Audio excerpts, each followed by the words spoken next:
गांव के एक छोटे से कोने में एक गरीब किसान रामू अपने गधे मोती के साथ रहता था। रामू मोती को अपने माल उठाने के काम में लगाता था और उससे कुछ ज्यादा उम्मीद नहीं रखता था। उसने कभी सोचा नहीं था कि मोती एक दिन उसके जीवन का सबसे बड़ा मददगार बनेगा। अरे मोती, तू क्या करेगा? सिर्फ माल उठा और बस, तेरे बस की और कुछ नहीं है। मोती अपने मालिक को अंदर से समझाता है लेकिन कुछ नहीं कहता। रामू भाई, तुम्हें क्या पता कि मैं कितना चालाक हूँ। एक दिन तुम्हें मेरी जरूरत पड़ेगी और तब मैं तुम्हें दिखाऊंगा कि मैं एक होशियार गधा हूँ। रामू का दोस्त श्याम हमेशा मोती का मजाक उड़ाता था।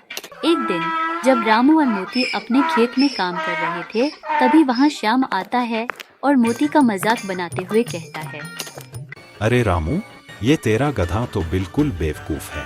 अगर इसे दिमाग होता तो शायद तेरे काम आता। हाँ यार, क्या करें, ये बस माल उठाने के लायक है। कुछ दिन बाद रामू और मोती कहीं जा रहे होते हैं। तब एक छोटा सा गड्ढा रामू के रास्ते में आ गया। रामू ने सोचा कि अब उसका काम अटक गया, लेकिन मोती ने अपनी पहली होशियारी दिखाई।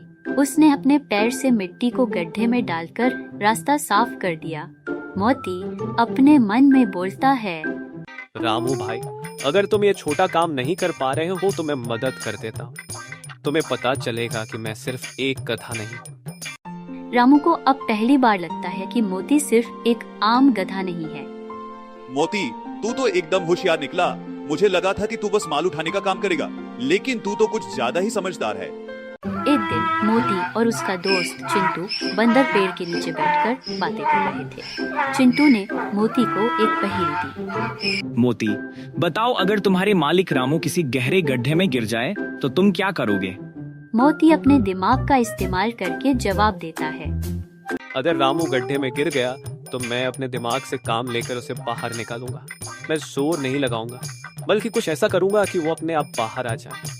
चिंटू हंसने लगता है, लेकिन अंदर ही अंदर वो मोती की बात से प्रभावित होता है। उसे लगता है कि मोती काफी समझदार है। अरे वाह मोती, तुम तो सच में होशियार हो।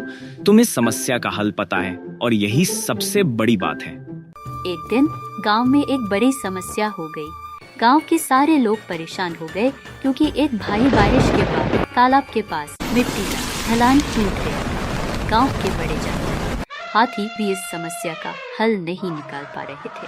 मुखिया बहुत परेशान था। अब क्या करें?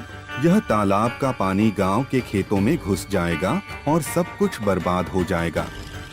श्याम ने मोती का मजाक बनाते हुए कहा, अगर हाथी और सांड नहीं कर पाए तो क्या ये गधा करेगा? लेकिन इस बार मोती ने अपने मन में एक योजना बना ली। मोती ने अपने दिमाग का इस्तेमाल किया और मिट्टी के पास एक बड़े पत्थर को अपनी ताकत से गिरा दिया, जिससे तालाब का ढलान बन गया और पानी का रुख बदल गया। देखो, ये काम ताकत से नहीं दिमाग से किया जा सकता है। अब पानी का रुख बदल गया है और गांव बच गया है। गांव के लोग मोती की तारीफ करने लगते हैं। वाह, यह गधा नहीं, एक महान होशियार है। मोती ने गांव को बचाया। मोती, मैं तुझे कभी समझ नहीं पाया। तू तो सच में एक होशियार जानवर है। आज से तू मेरा सबसे विश्वसनीय दोस्त है। श्याम भी अब मोती की होशियारी को मान लेता है।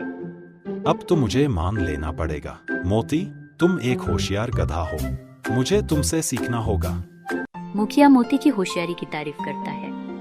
वाह मोती, तुम्हें एक आम गधा समझना हमारी सबसे बड़ी गलती थी। तुम सिर्फ एक जानवर नहीं, एक समझदार जानवर हो। मोती के काम और होशियारी के कारण गांव के सभी लोग उसका मजाक उड़ाना बंद कर देते हैं। मोती को गांव में इज्जत मिलती है और अब रामू उसे अपना दोस्त समझता है। दिमाग का इस्तेमाल करके किसी भी समस्या का हल निकाला जा सकता है। होशियार गधा मोती ने साबित कर दिया कि ताकत के बजाय दिमाग का इस्तेमाल करना हमेशा बेहतर होता है।